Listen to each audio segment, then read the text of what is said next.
Hello everyone, Silent here. Welcome back to another tutorial. In this one I will be showing you guys a very simple, easy to build, cheap, and very efficient zombie and or skeleton XP farm using a mob spawner.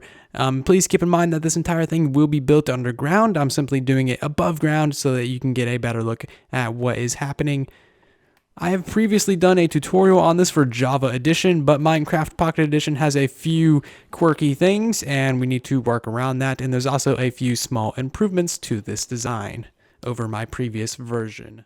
So there are a few very good reasons to build this farm. First off, we have a zombie baby sorter and also a chicken sorter, which is in there. I'll demonstrate that here in a second. And also there are many different ways that you can optimize this farm. For instance, you can change the drop height to best suit whichever kind of weapon you have. So for instance, right now we have it at the max drop height before mobs die, and using a splash potion of healing, just the basic one, you can throw that, kill everything at once, and then you get tons and tons of experience. Obviously, you don't need to use just splash potions of healing. You can use any kind of sword, iron, diamond, or if you want to go all out, you can use a Smite 5 sword and get the most efficiency out of this farm that you want. It is also baby zombie proof for any baby zombies that do manage to come along for the ride. There is a strange feature in Minecraft Pocket Edition where baby zombies can actually ride the backs of the bigger zombies, basically get a piggyback ride. I can't spawn one in there for some reason. Let me get one in there. Yeah, see, so there you go. That is very strange. I find that hilarious, but that does make it so that we need to have a couple of trapdoors here. These are simply to keep the baby zombies from getting out. Anyway, so those are all the pros to this farm. There is not really any cons to it. You can see the dimensions here. All you will need to do is do a little bit of digging out and making a simple water elevator. This should take you about half an hour to get done, as long as you have a decent pickaxe. So let's do a bit of a demonstration. Zombies will spawn. They will spawn in this room, get pushed to the center, fall down here, go along this little water stream, and then they'll swim up the water elevator right here. Occasionally they get stuck right there, but as soon as something else comes along, they will swim right on up, and that only happens occasionally, of course, when I'm recording. Anyway, if they are a chicken or a chicken jockey or a baby zombie, then they will get pushed right into that lava. Occasionally, again, they do bob up and down right there, but as soon as something else comes along, they will get pushed right into the lava. And the same exact process happens for skeletons. So the materials that you will need to build this is a slab, a carpet, a couple stacks of signs, some torches, and at least an iron pickaxe is what you're going to want. Some optional things to have is a chest for item collection, some hoppers for item collection, some trapdoors if you're using a zombie spawner, some lava for a baby zombie and chicken jockey and chicken killer, and also some ice will be helpful for doing the water elevator. Now let's get to the tutorial. Once you have found your mob spawner, you're going to want to dig out a 9 wide by 9 long room and also make this room 7 blocks tall. You can see the dimensions on the wall and ceiling here. Now put a bottom half slab on top of your spawner and make sure that there are at least 3 blocks below your spawner, like so. Now, what you need to do is make a bit of a decision, whichever way you want your mobs to go, and then go up and then collect over here and be killed is the way that you're going to make your little water stream. So go directly beneath your mob spawner, dig down by 3 blocks, and then go over by 6. So 1, 2, 3, 4, 5, and 6. And this is a 2 tall tunnel for your mobs. So now come over here on the 7th block, place yourself a sign and another sign right here, and then another sign right there, and put a water source right there. Now you can also come back here, place a water source right there. These two will connect up, making it so that whenever a mob swims up, they will just get directed up the water elevator. And now before I forget, make sure that you put a water source in each corner of this room as well, and get yourself a couple of signs. Now remove this block, which is directly above this water stream here, and put down 2 signs. So 1 sign right there and 1 sign right there as well.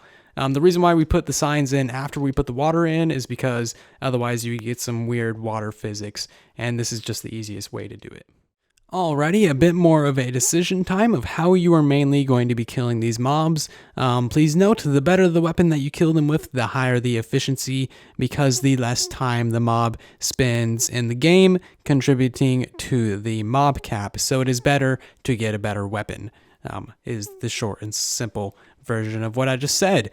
Now, this little glass tube here is the basic diagram of how you're going to build your water elevator. I've already shown you up to this point here, but then from there it is just sign, block, sign, block, sign, block, all the way up to your desired kill height, and then it just goes up and over and down.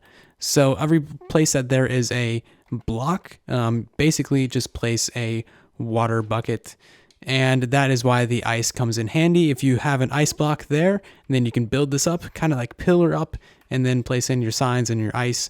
And then once you get up to the top, just mine straight down with something that doesn't have silk touch on it. And that is how you make your water elevator.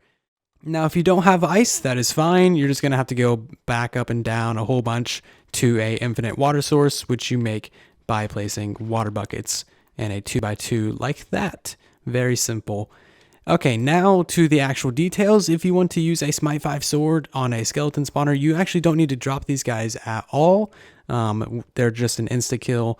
If you want to use a Smite 5 sword on a zombie spawner, for some reason you need to drop them by 4 blocks. I don't know if that's a bug. That seems like a bug to me. If you wanted to use just a basic diamond sword with no enchants, then you're going to need to drop them 16 blocks, and there's the diagram for that. If you're going to be using an iron sword, no enchants, you need to drop them 17 blocks. If you're going to be using potions, basic level 1 splash healing potions, then you need to drop them 19 blocks. And if you are killing them with a weapon that is lesser than or equal to a potato, then you need to drop them 22 blocks. Alrighty, I hope that all made sense. If that did not, please rewind the video. That is why that feature is there. So if you end up with a mob elevator that looks a little bit something like this, once you get to the top, there's a sign, a block, and then it's supposed to go over. That is very simple. All you need to do is put a sign over here. You need to put a sign over here no matter what. That prevents your water from spilling down your elevator.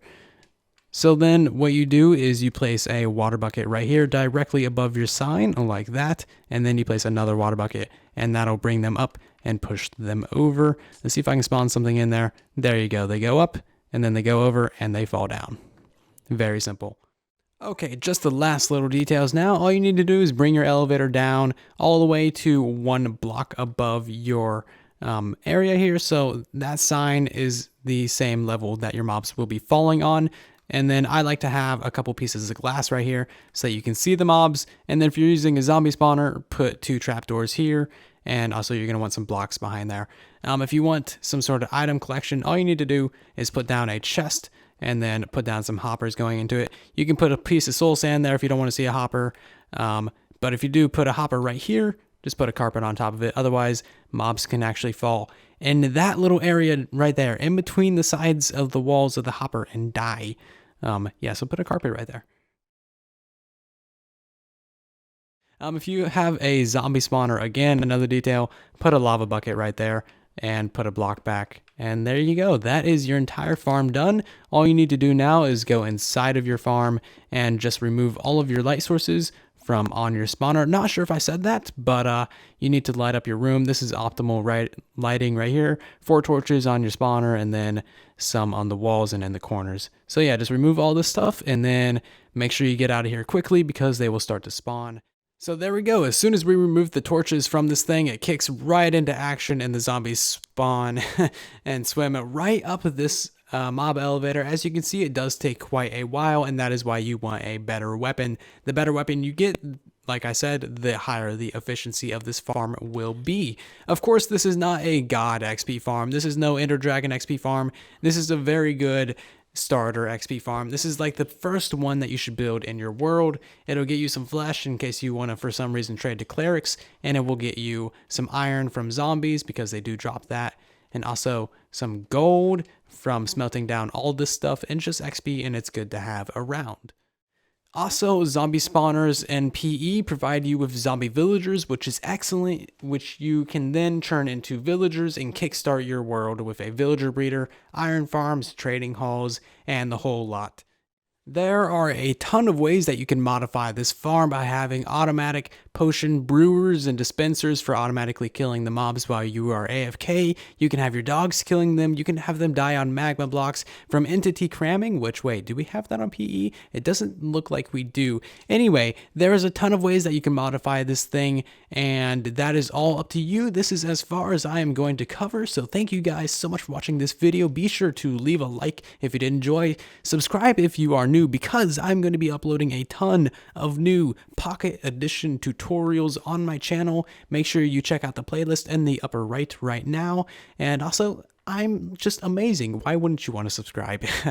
Anyway, make sure you share the video so that everyone else can use it and fix their old broken farms that got broken in the change to better together, sometimes worse together. Anyway, that's going to do it for this video. Thank you for watching. Hope you enjoyed. And then there was silence.